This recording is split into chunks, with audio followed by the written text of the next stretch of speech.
How to change keyboard controls in Roblox.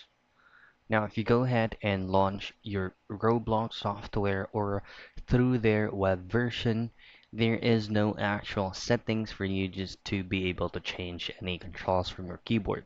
And heading down to this settings tab right here, which is going to be the gear icon.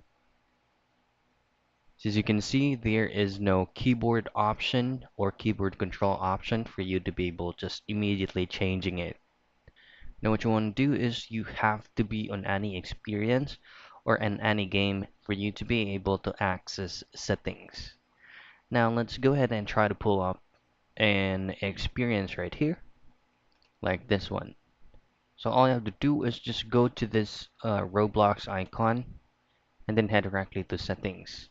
Now this goes to any of the experience that you will be trying to play. All these settings right here will be visible. And once you're here, just head over to movement mode and simply change it into default as keyboard. And that is how you change keyboard controls in Roblox.